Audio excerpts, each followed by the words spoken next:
গেছে, ওই মাছটা একবার গরম করছি। ছেলের মাছ গরম হ্যাঁ, করছে। ছেলেকে খাওয়াবো করে। আর এই যে এখানে কুমড়ো বীজ ভাজা, যারা পাই না তারা কিনে খায়, আর আমরা কুমড়োর বীজগুলো ফেলি না, আমরা কুমড়ো বীজগুলো ধুয়ে রেখে দিই, আর তারপর একটু রোদে শুকিয়ে নিয়ে তারপরে এই যে নুন হলুদ দিয়ে ভেজে নিই। এটা কিন্তু খেতে খুব ভালো লাগে, মুচমুচে হয় বেশ।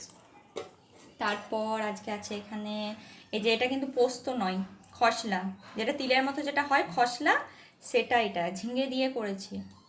এই যেগুলো পেঁয়াজ দিয়েছিস? হ্যাঁ, পেঁয়াজ আর ঝিঙে দিয়ে, শুধু কোনো আলুও দিইনি, শুধু পেঁয়াজ আর ঝিঙে দিয়ে। অনেকগুলো ঝিঙে ছিল, তাই ভাবলাম যে এতগুলো ঝিঙে দিয়ে কী হবে, খসলা দিয়েই করা যাক। আর আছে এখানে এই যে লালতে শাক, তারপর এখানে এই যে মাছের ডিমের বড়া, বড়ার টক।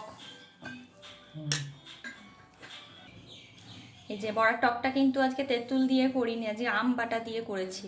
আম বাটাও নামগুলো কেটে কেটে, প্রথমে ভেবেছিলাম বাটা দিয়ে করব, তারপরে ভাবলাম যে মোটা হয়ে যাবে, তাই এই দেখো আম দিয়ে এই যে বড়াগুলো প্রথমে ভেজে নিয়ে, আর লাস্টে একটু ভাজা মশলা দিয়েছি, ব্যাস, তাছাড়া আর কিন্তু কোনো মশলা নেই। এই যে আম আর ওই ভাজা মশলা দিয়ে বড়ার টক হয়েছে, ডিমের বড়ার টক। আর আছে আজকে এই যে মাছের ঝোল, আলু আর ঝিঙে দিয়ে, আলু ঝিঙে সব। আর দই বলেছিলাম, দিয়েছিলিস? হ্যাঁ, আর লাস্টে একটু দই দিয়েছিলাম, খেতে যেতে একটু ভালো হয়।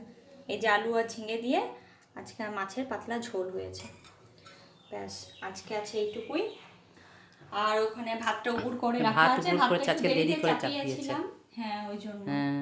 তোমাদের কি কি লাঞ্চ হয়েছে জানাবে, আর কেমন লাগে সেটাও জানাবে।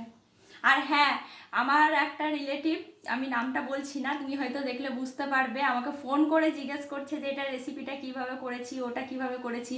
তোমরা কিন্তু কমেন্টেই বলবে যে এটা কিভাবে করেছি, আমরা কিন্তু সব বলবো। চলো, টাটা। সবাই ভালো থেকো।